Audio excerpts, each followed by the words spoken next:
every year, conflict, so it's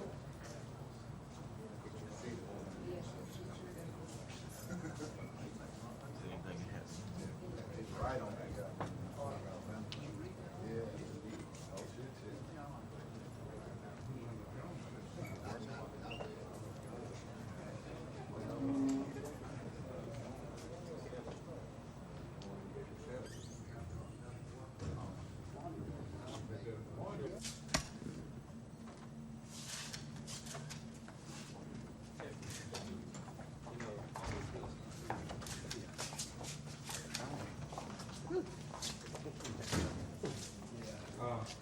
What clothes?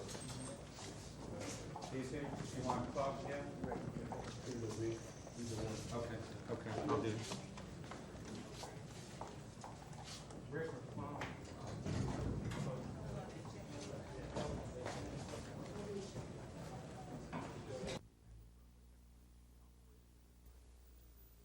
Abercrombie had claimed to be operating a designer jean business which would return 25% profit per month to investors. Securities investigators say many local people lost money in the deal. Over 100 Alabama residents invested with Mr. Abercrombie.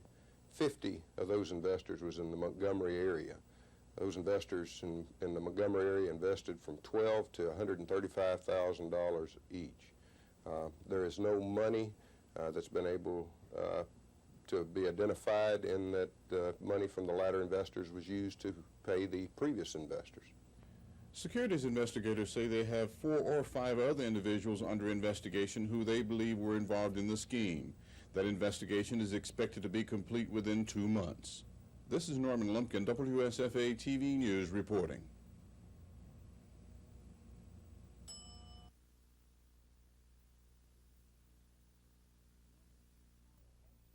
Now the campaign commercials that he's running against Howell Heflin for raising PAC contributions, he's paying for with PAC contributions. Because of this inept campaign, I think that Mr. Smith's campaign is now inoperative. The subject continued to run through the woods. At this point, he fired again, and the subject went down. The subject shot was Darrell Wayne Pruitt of Montgomery. Police are also looking for a 20-year-old man.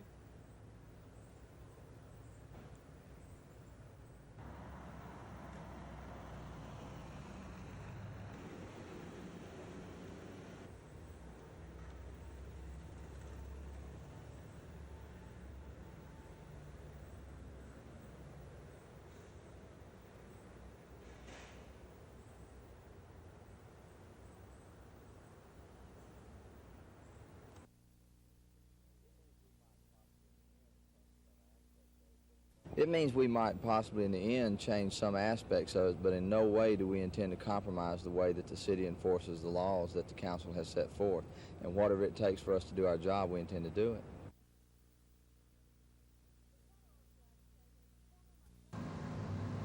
The federal judge says a former Montgomery policeman had no right to shoot 18-year-old Darrell Pruitt. Officer Lester Kidd was answering a burglary call when he spotted Pruitt, and Pruitt started to run. In fact, there was no burglary, and Pruitt was unarmed. The police officer told the court he fired his gun because he didn't want Pruitt to get away. Judge Thompson says that's not good enough.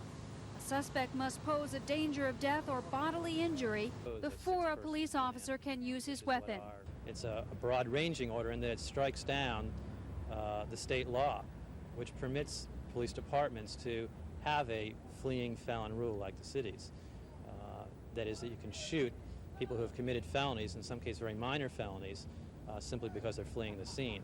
The attorney says the order should mean a change in police department policy, but it may not, since the judge issued a similar ruling 2 years ago and Montgomery police simply continue to use the same fleeing felon law. We intend to do whatever it takes to enforce the laws and to keep the city safe. That's what we get paid to do.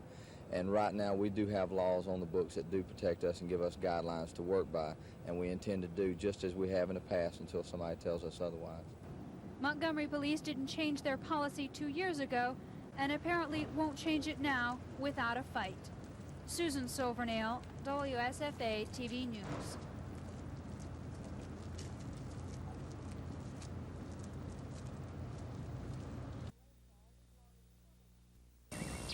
Yesterday's rainfall was long in coming. Houston County received as much as 4 inches in several areas. That's good news for farmers here, but some crops are still suffering. The corn around I've seen is beginning to hurt, and it's really needing water. Of course, we're all praying for it. Farming is a way of life in the Wiregrass. Dothan is known as the peanut capital of the world. Houston County Extension Agent Alan Matthews says peanut farmers don't have to worry yet because their plants are still young. But for soybean farmers, it's a different story. This Friday is supposed to be the deadline for planting soybeans, and I'm afraid we don't have much over half of our crop planted here in Houston County because of the lack of moisture. But Matthews sees a bright future for area farmers. He says individual farms are expanding despite high production costs. Hopefully, economic conditions for farmers will change and that we can keep a significant number in agriculture. We just must because of the importance of what they're doing. Although Matthews is optimistic about this year's crop yields, he says many farmers may end up here, selling their equipment and thinking about a new job. Mary Beth Boyd, WSFA TV News, Houston County.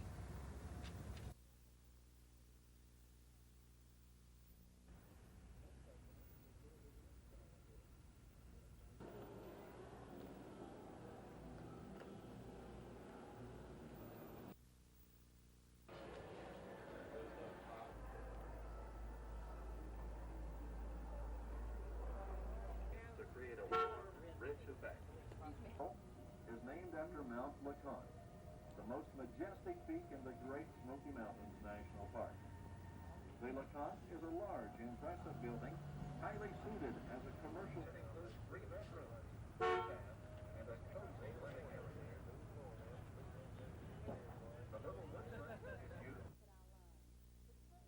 What were the lessons that I learned, the treasures.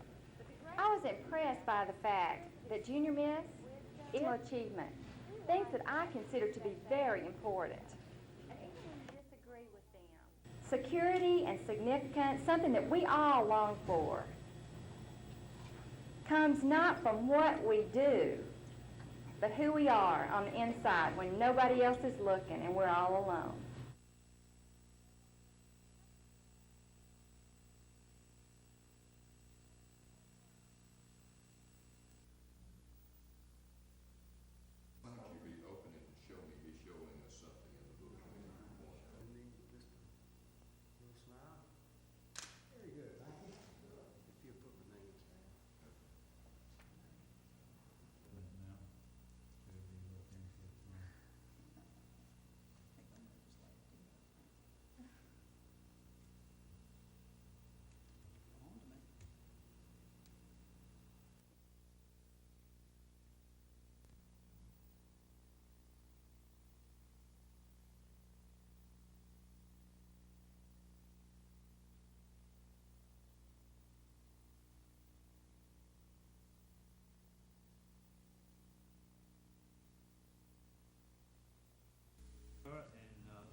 All we'd like to say is we appreciate very much the job that y'all doing for us down here. And we appreciate this package. The economy of East Alabama and also of Mr. Wiley, thank you very much. And Governor, I just couldn't view a place that size, but they've expanded 3 times since then. Now, Villa's not the chairman of the board anymore, is it? But it's running.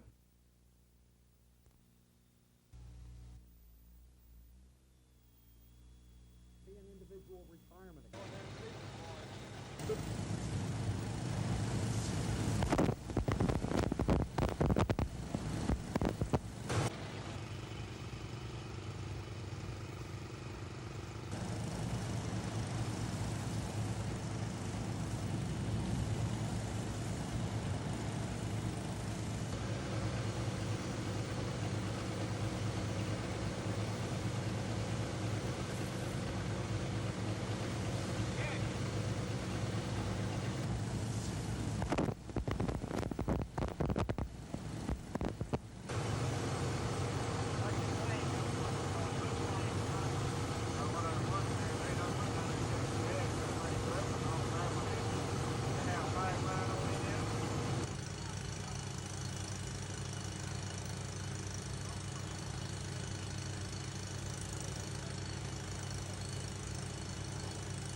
One of the operations, radial keratotomy, comes to Jackson Hospital from the Soviet Union.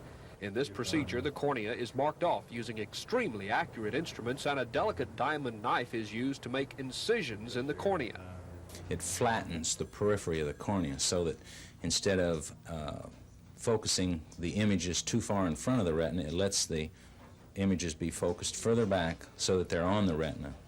It does what glasses do. It tends to focus the image further back because it flattens the cornea or cuts down on the refractive power of the cornea. The South American country Colombia is the home of keratomileusis. The surgery can correct severe cases of nearsightedness by actually cutting off part of the cornea, freezing it, and reshaping it with a computer-driven lathe. The corrected cornea is then sutured back to the eye. This is for people who are very, very nearsighted, and many of these people cannot see well enough to get out of a burning building or their own house if they can't find their glasses. So in these people, it can be a life or death situation. Dr. Robbins says both procedures have an 85% success rate and can be done on an outpatient basis. Dennis Latham, WSFA TV News.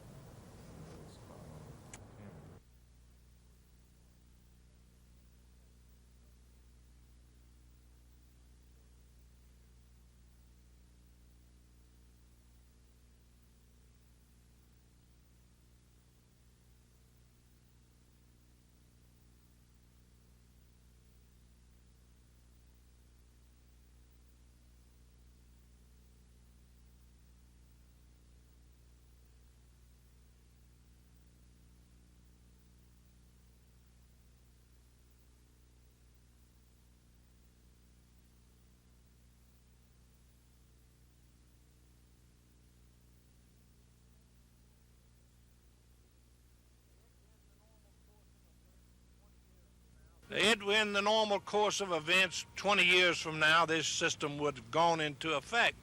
But what this bill is says, we need it now. There's no use of waiting 20 years to save lives and save property. And so this bill will immediately put this new system into effect.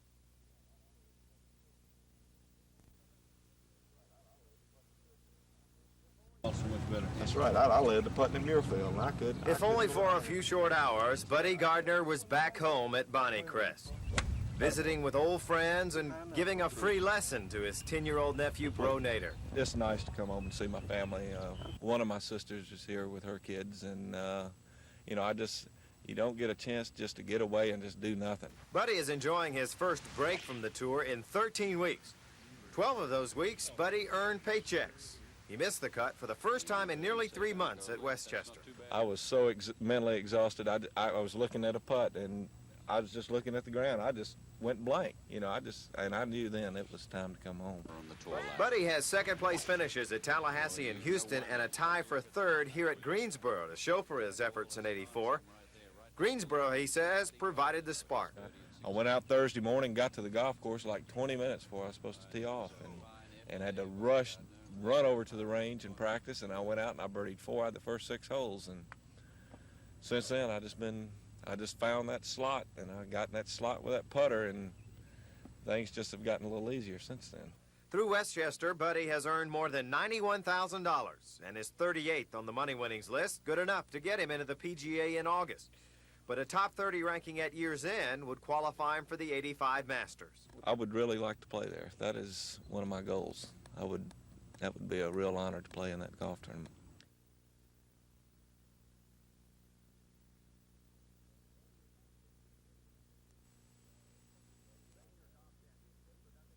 And it's going to be great for Major Alabama. golf championships are nothing new to Buddy Gardner. He's played in U.S. Opens, the British Open, and previous PGA championships.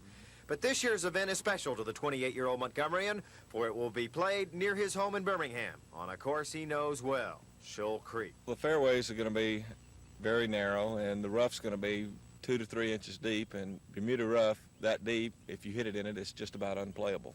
When I've played the course in the past, the rough hadn't been that deep. I've had some good rounds on the golf course. I shot 63 the first time I ever saw it, but it was just one of those days where all the putts were going in. With the tournament in Birmingham, Buddy's mind will not only be on golf, but on entertaining family, friends, and sponsors.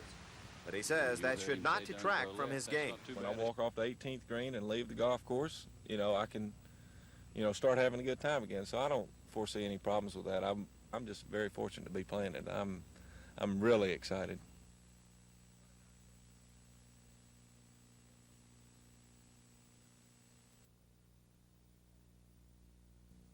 As well. Before asked President, how do you stand out here and don't sweat?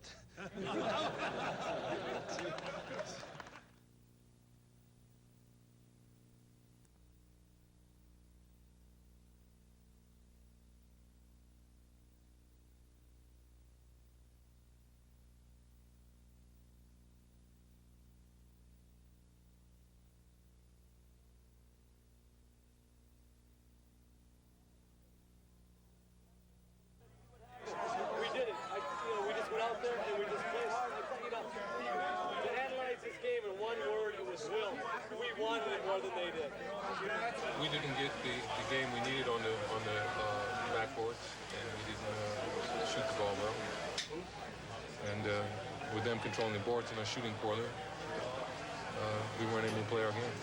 My hat's off to Kareem. He was a guy that I idolized when I was in high school and watched him play and cheer for so many times, and to be playing against him and to win a championship, it's just a beautiful thing for us. They had a lot of second shots. It kind of killed us. But we had a lot of opportunities, though, to cash in, to still win the game. But we didn't get it done, you know. I thought this series, they've been really daring the guards to shoot, and I felt that in order for us to win, that DJ, Gerald, myself, really had to make things happen. Whether we made the shots or not, we had to make things happen, penetrate, and hit the outside jumper. The Boston Celtics are the world champions this year. They deserve it. My hat goes off to them. Casey Jones is one of the class guys I've ever met, and I'm very, very happy for him.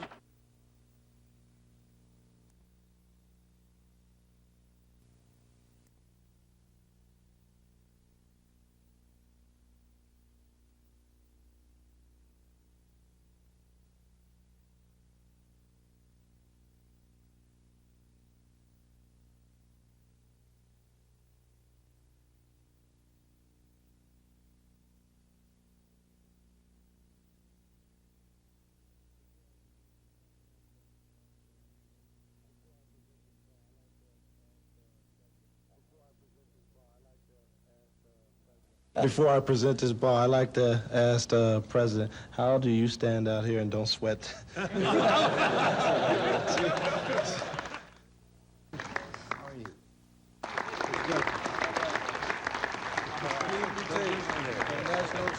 Well, before I present this ball, I'd like to ask the President, how do you stand out here and don't sweat?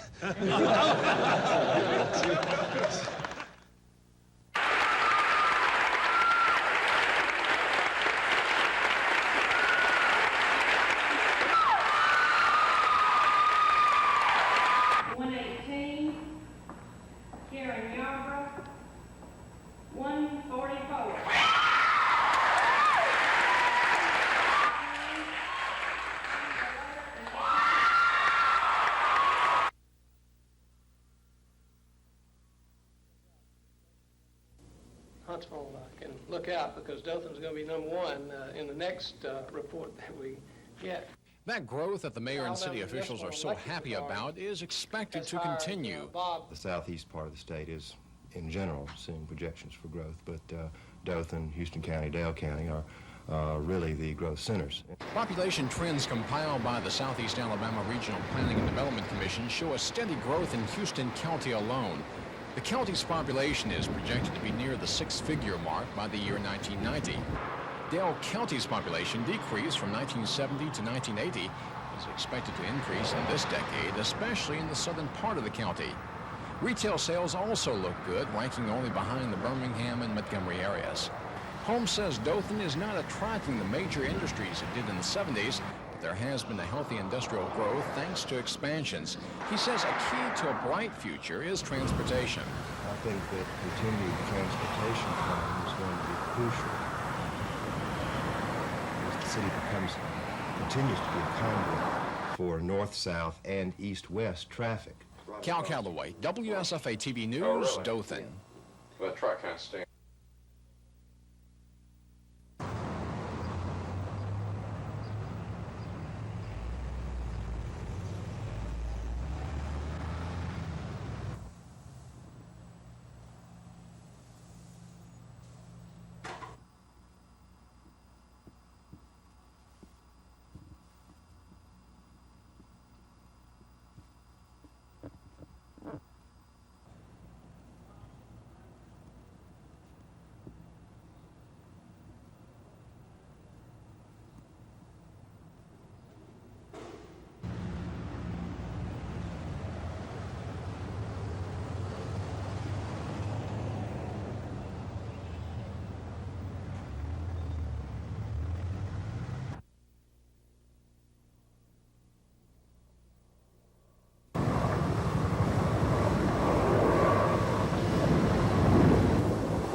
Ladies were tied up, and some of money was taken from the residence that belonged to the victims, and there was an attempted rape happened while the suspect was in the building. We don't have anybody in custody at the time, and we have some leads that we're working on.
Turmoil over voting is nothing new in Selma. It was here during the 1960s that the Voting Rights Act was born.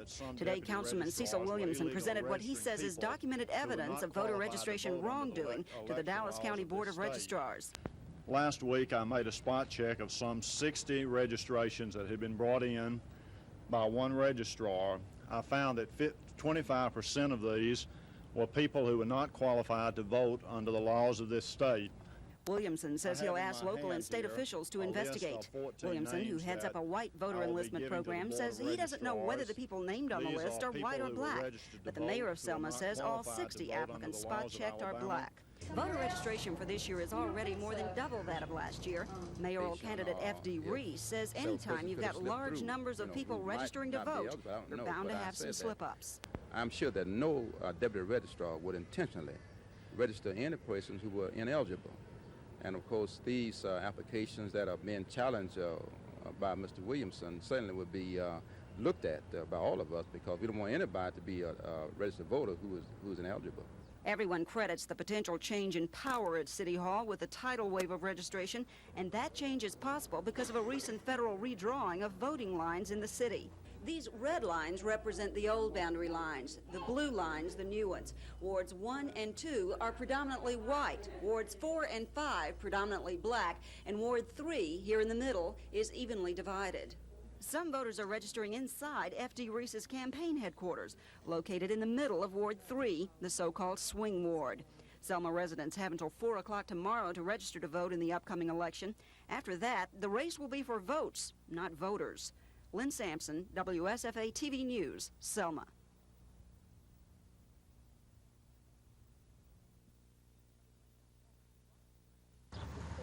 For the first time ever, blacks here have a chance to gain control of City Hall. That's because of a federal redistricting plan that divides the city into 2 white wards, 2 black wards, and 1 so-called swing ward that's roughly 54% black. And it's a great concern because the number of registered voters in the city of Selma, black and white, are almost equal in number. And the chances of a black becoming mayor of Selma is quite real. Hundreds of potential voters are being registered here in the Dallas County Board of Registrar's office. Hundreds of others are being signed up by deputy registrars, 5 black and 3 white, who often pound the pavement to add to the rolls.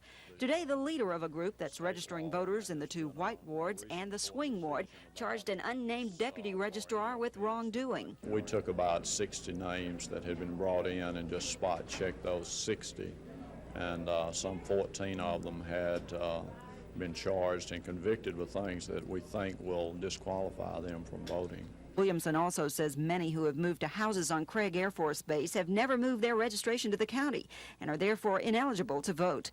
Councilman Williamson, who's being challenged in his race for the council presidency by a black councilman, is asking state and local officials to investigate. Williamson's information came from incumbent Mayor Joe Smitherman. Brought certain allegations and 60 names. I checked into it for him. I would have done the same and will do the same for Councilman Reese, if he brought in 60 names.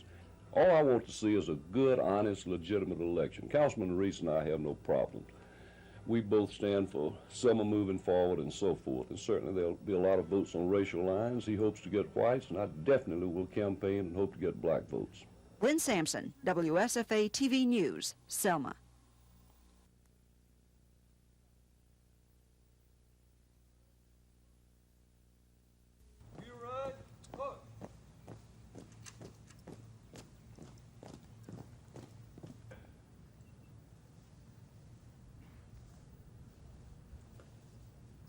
And to the republic for which it stands,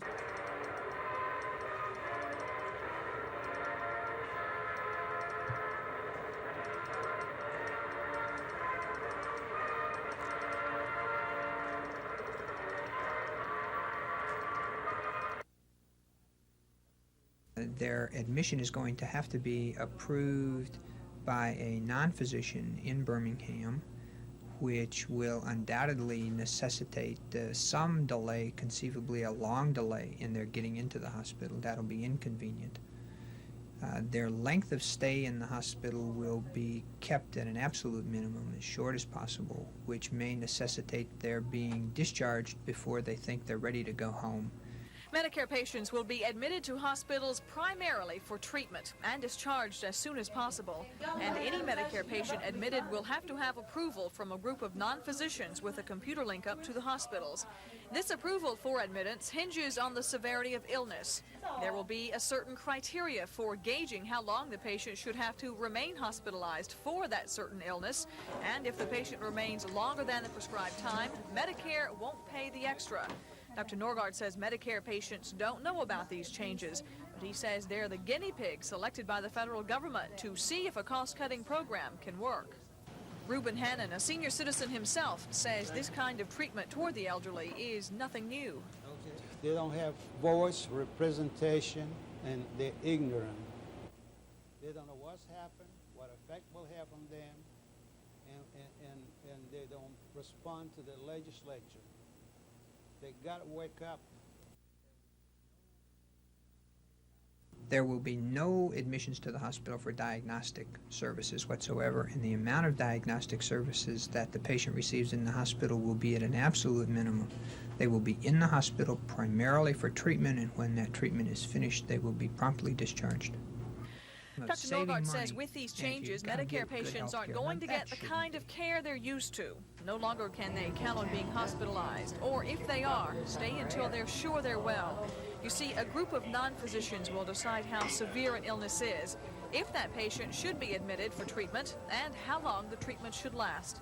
Of course, a patient can decide to buck the Medicare system, but then he'll be responsible for the check.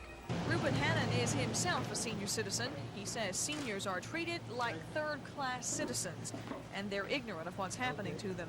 But he says the treatment is nothing new. I feel sorry for the poor, needy people.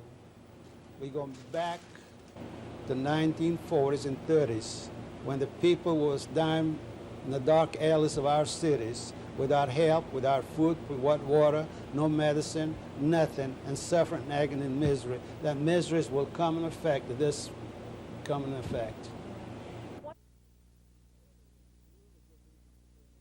Himself, and he is a good defensive player, and I think he began to show that, you know. That's Alabama State coach James Oliver talking with Chicago Bulls assistant coach Mike Tebow about Lewis Jackson, the nation's second leading scorer a year ago.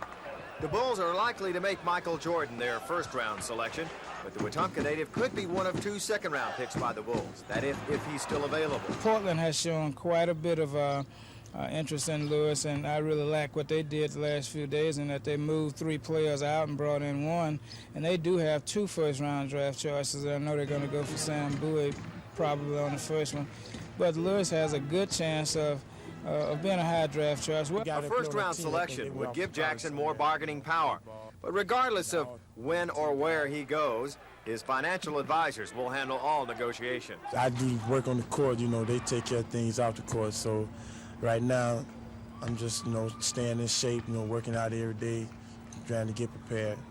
Auburn's Charles Barkley is a certain first-round pick. The SEC's Player of the Year is awaiting the draft in Birmingham, where he's playing Summer League basketball. The Washington Bullets have reportedly been courting the Tiger Center. They've got the 6th pick. During a recent news conference, Barkley was asked where he would select himself if he was an NBA general manager. Well, nobody go ahead of him if I was picking. Because, they already have that pretty much planned. I think Olajuwon will be the best player there. I think Bowie and Turpin will be there. And I think maybe right now it's a toss-up who's going forward between me and Sam Perkins, But I'm not really worried about that. I'm just looking forward to wherever I go and just trying to make the best out of it. Would he like to stay in the South? Hopefully I won't be around when any of the teams in the South choose, The Atlanta Hawks choose 11th. Dave Cody, WSFA TV Sports.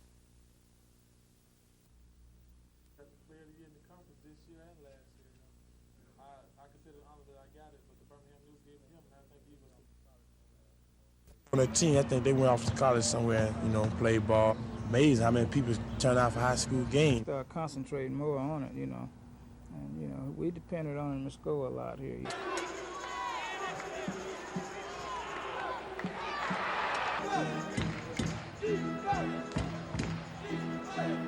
They just, tell you that they've been watching you throughout the year and the things you've done, and they are interested in you playing with them, but they don't necessarily say that you're going to be drafted by that team. The team that I've talked to, I might not necessarily get drafted by them.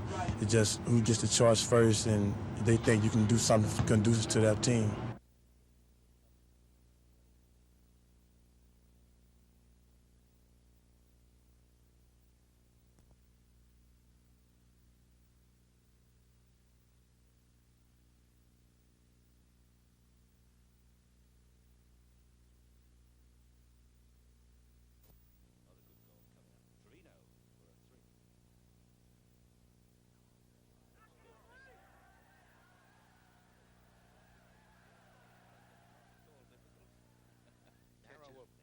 Catches most of your regular players. And Trevino now out of the place where he... Good tap, good run, good roll. Thank you very much. Thank you, Doctor. Very nice.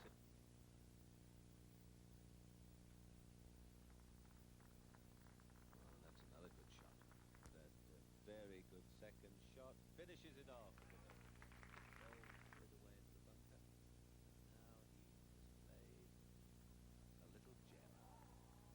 Big gem, a dud. Picture. Also tied for the lead at the end of 9 holes. This is putt on the 10th, and there is the... But he gets the 3. Here's Donald, and he's done it as well. So what can I tell you? What can I tell you? 4 under at the 11th. The birdie for Donald. He just rolls along. Well, it's a nice day out. I'm enjoying it. So am I. Tremendous. tremendous stuff, but it's only the first day.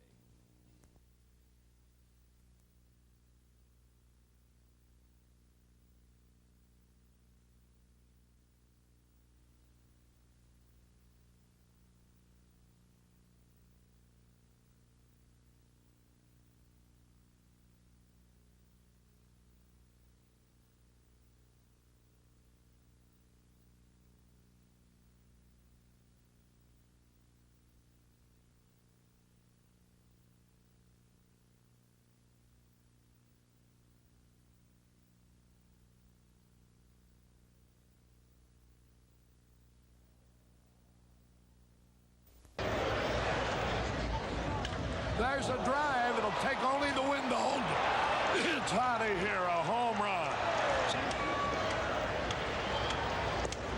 Throws his back and misses strike three. If he'd hit the ball as far as he's...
I think right now what they'll do is, you know, it's one of those things.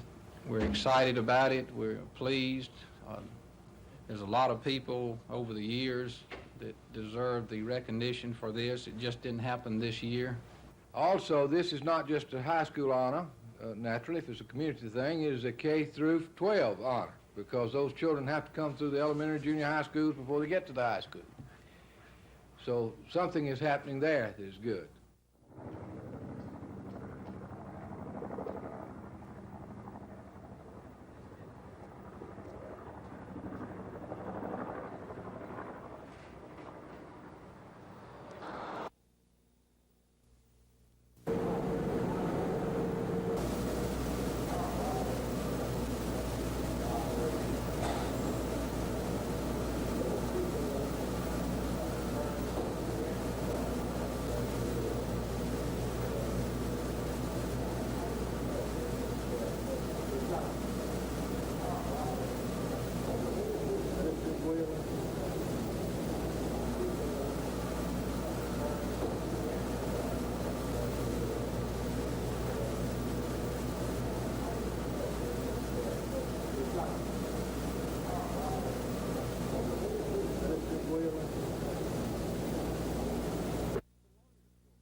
The lawyers for Bush are waiting for copies of trial transcripts before they formally file appeals documents for the convicted killer. The transcripts will then be reviewed and the attorneys will write legal briefs to be presented to the appeals court. It took the Bush case 3 years to get through the appeals process and to be retried. Bush attorney Dennis Balsky says it could be years before the new appeals attempts are exhausted. Time frame-wise, what you're talking about is, if we are not successful in the state system, we would probably be out of the state system within 2.5 to 3 years. Then if we go into the federal system, you're talking probably an average of anywhere from 1 to 2 years to get through the federal system. So looking at the worst scenario from our standpoint, if all went wrong, you're talking about a number of appeals that would last probably from 3.5 to 5 years before he would ever face actual electrocution. Of course, it's our hope and contention that he should not and never will reach that stage. The attorneys for William Bush hope the appeals process will enable him to get yet a third trial in this case, alleging that they were denied access to an important witness. This is Norman Lumpkin, WSFA TV News reporting.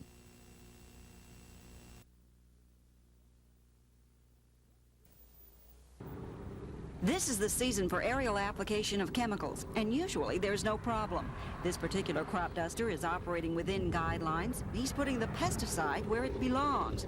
But sometimes sprayers either get too close to adjacent property or the chemical drifts onto another landowner's crops, trees, or ornamental plants. If you believe nearby aerial pesticide spraying is causing problems on your property, you can take action. So far this year, the Department of Agriculture and Industries has received 46 complaints, and all complaints are investigated. We secure their statements, secure any necessary environmental samples from their property, such as garden, soil samples.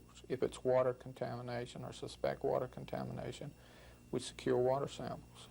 Those are shipped under seal to our pesticide residue at Auburn and analyzed. Block says the investigation then moves to the applicator. If the investigation proves there has been a violation, sanctions may be issued against the applicator. It gets down to this. Aerial sprayers and the people who hire them have a responsibility not to violate your rights more Alabama landowners are claiming. Lynn Sampson, WSFA TV News.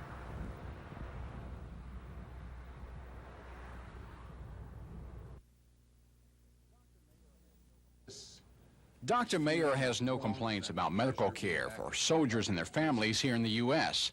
He says it's second to none. What he is worried about is a lack of understanding of what health care for the military is all about.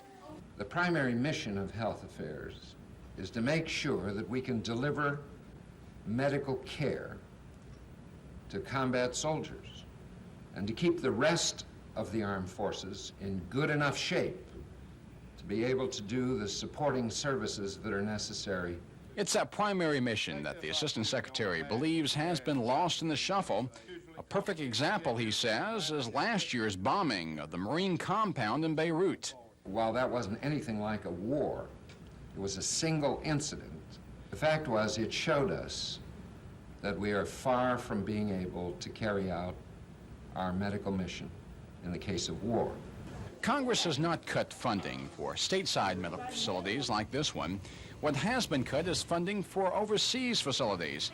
Dr. Mayer says if we expect to treat our soldiers in the event of a war, these cuts cannot go on. And about the only thing that I can tell you is that we've improved. Last year we could take care of 2 out of 10 wounded. This year we can take care of 2.6 out of 10. Cal Calloway, WSFA TV News, Fort Rucker.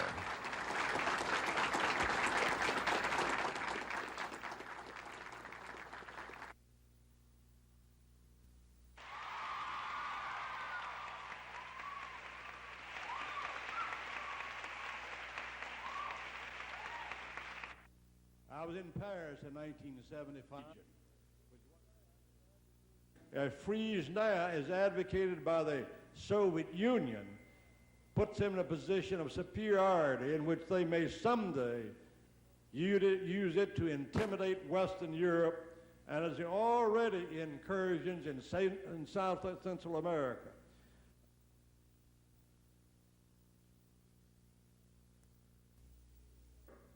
And about 23 years after that, the United States was in 1941. As far as we were concerned, of the Vietnam conflict. Paris in 1975, and now I've tried for many years, I've been about 20 years trying to accomplish something I've never been able to accomplish. One thing is, I've tried to get them to agree to let girls' state and boys' state meet together.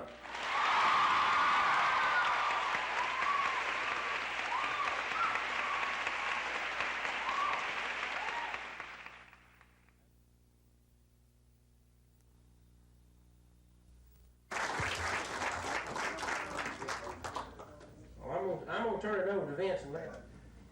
It is part of the country. Again, as governor, is a tribute to not only his staying power, but the high. Gate and the Watergate and all these hearings they have on ethics, you know. Now this watermelon that didn't belong to me, that's clever and all the other things I won't go into. So I want to say that I understand you folks about the only port that has any connection with the federal government that has. Your Honor, by way of explanation, we apparently misinterpreted the rule. We really No leave of this court, got no leave of this court. Spoken proud, that's what we're down here on this time. Now, if I understand correctly. that interpretation very clearly now, Your Honor. Let me also make a commentary on this case. Now, I'm not, thank you all for it. Thank you.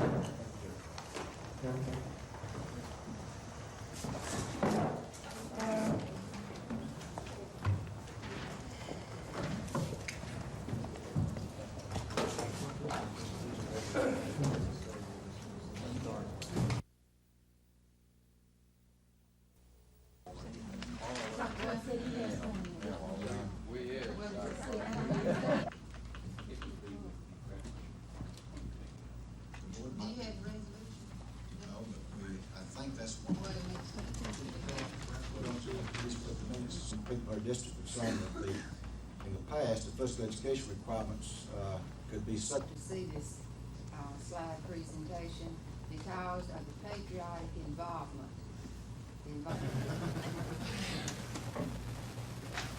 30 and 31. 30 is special ed and 31 is University of South Alabama issue. In my report, I'd like to make a brief presentation of the plan of action. We start in the bottom of the second inning. There's no score. Runners on first and second for Atlanta. Bruce Benedict at the plate, driving a Frank Pastore pitch deep into left field. It bounces all the way into the corner. Glenn Hubbard comes around to score following Rafael Ramirez as the Braves take a 2-0 lead. To the bottom of the fourth now. The Braves up 2-0. Frank Pastore against Ricky Mailer. Mailer, the pitcher of the Braves, getting one of his 3 hits on the day. This a drive over Dave Parker's head. In right field, Glenn Hubbard comes around to score, and Bruce Benedict beats the relay to score as well as the Braves lead 4-0. Then with Atlanta up 4-0 in the 7th inning, Dave Parker at the plate for Cincinnati launches one deep to center field. Dale Murphy racing back towards the wall. He leaps, but he can't get it. It's a home run for Parker, his 4th on the season, making it 4-1 in favor of the Braves. Top of the 8th now. Ricky Mailer continued to baffle the Cincinnati Reds, striking out Eddie Miller right here. He'll go on to pitch a 3-hitter as the Braves down the Reds 6-1.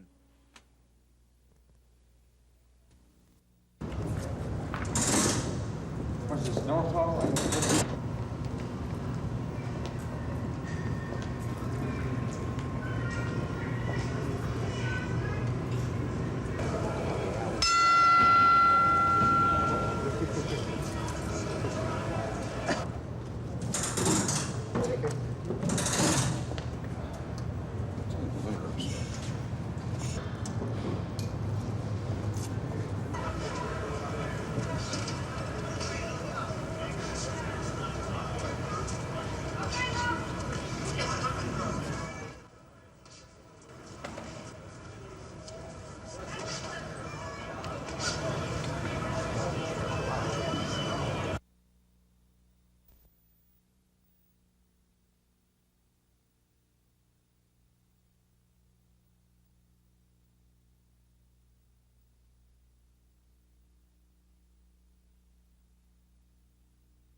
This is your territory. Does this make it different for the PGA? I've not been playing well over the past 4 years. I feel a lot better about my game right now, but I've said it before and have proven zero, so let's not talk too much about my poor play. Let my actions speak louder than words, and hopefully I have some good actions and it will deafen it. You were a great putter. Is the putting holding up? What's the?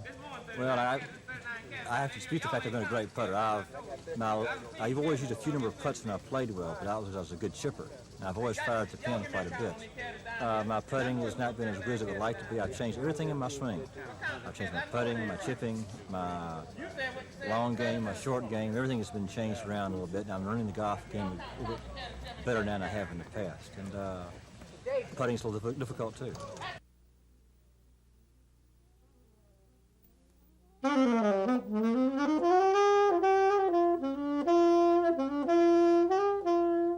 It at least has the start of a great life story.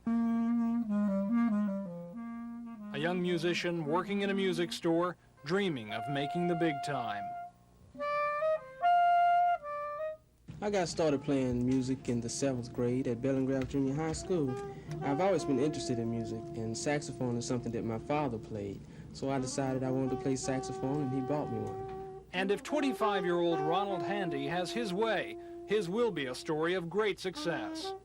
He's a descendant of the legendary W.C. Handy, an Alabama native who helped create that uniquely American music called jazz.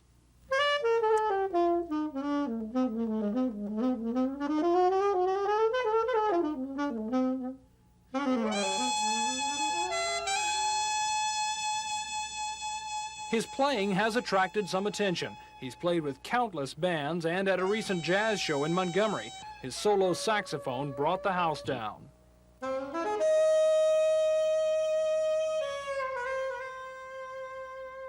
I listen to all musicians, really, but I don't actually dwell on any one in particular.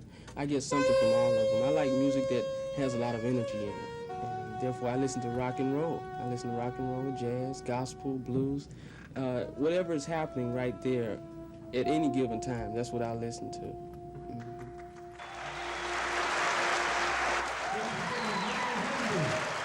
Eventually, Ronald Handy would like to make it to the big time, to make records, to be famous. For now, there is practice, practice, and more practice. Music is just like life. Whatever type of human feeling that you have, music can actually portray that. And whatever you put into the music, that's exactly what you'll get out of it. In short, W.C. Handy wrote the St. Louis Blues. Ronald Handy plays it.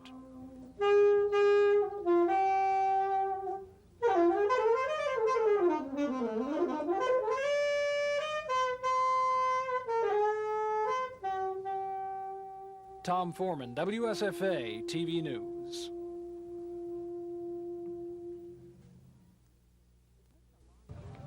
It takes a long time to inflate 1,000 balloons, but these people feel the effort was worth it because each of the balloons carries a message, inside and outside. Our message is one of love and unity. The message is that all people, regardless of their color or their background, can live together in harmony and in peace and in love. Governor's aide Hezekiah Wagstaff read a proclamation signed by Wallace designating today Race Unity Day in Alabama. We in America have been given great spiritual capacities and blessings. We must take the leadership in the quest for the attainment of world unity. Wagstaff presented the proclamation to a member of the Baha'i faith, a faith that stresses the brotherhood of man. The recipient's brother was executed for his religious beliefs 3 years ago in Iran. And they tortured it. About my faith, only about my faith. He didn't do nothing. Yes, he was a gorgeous man. Thank you.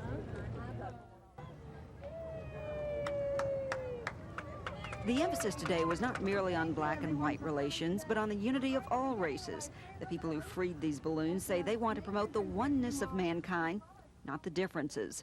Lynn Sampson, WSFA TV News.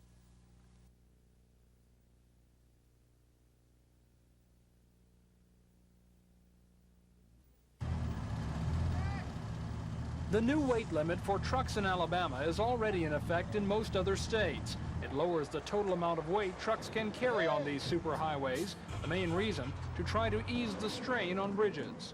What will happen, it will take the heavier trucks off the interstate system and put them on our secondary roads such as U.S. highways and county roads.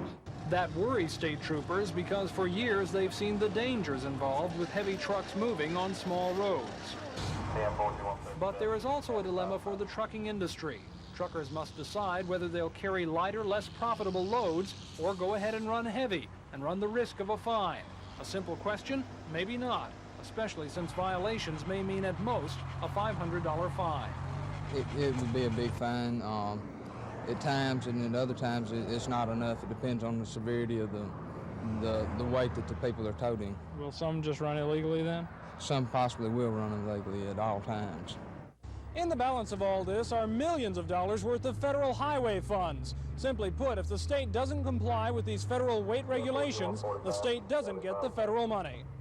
For now, troopers say they will generally issue only warning tickets for overweight trucks. After all, they say they'd rather the drivers complied with the law than have to be fined anyway. Tom Foreman, WSFA TV News.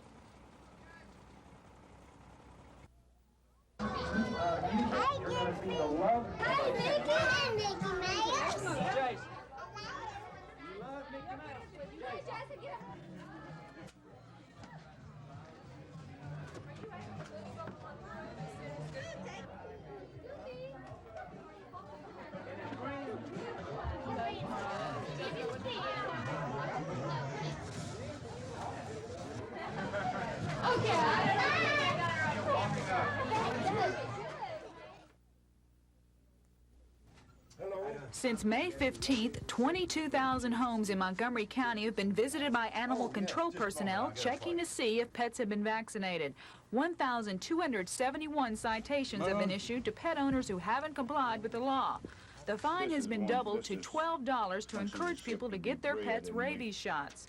The rabies vaccination verification program began May 15th after 4 rabid and potentially deadly raccoons were found in Montgomery County. Animal control personnel plan to check every residence in Montgomery County before the program ends on September 1st. Animals without collars are considered strays and they will soon be picked up. We are going to start trapping the stray cats that are running rampant. We're issuing people, anyone that has stray cats around their house that they're feeding, as far as the state law is concerned, they own those cats. If they aid and abet the care of these animals, that's their cat, whether anybody gave it to them or not. If a stray is found or trapped on someone's property, the property owner has to foot the fine and rabies bill. Because of that, many people are bringing strays to the pound. The number of animals turned into the Montgomery County Humane Society has boomed since the rabies outbreak. In May of 1983, 185 cats and 600 dogs were brought here. This May, 832 cats and 990 dogs were turned in. The Humane Society can only house 60 animals, so unless they're quickly adopted, most are euthanized. But Dr. Green says the chances of animals surviving if brought to the Humane Society are much greater than if they're dumped in the woods and forced to fend for themselves. Lisa Walsh, WSFA TV News.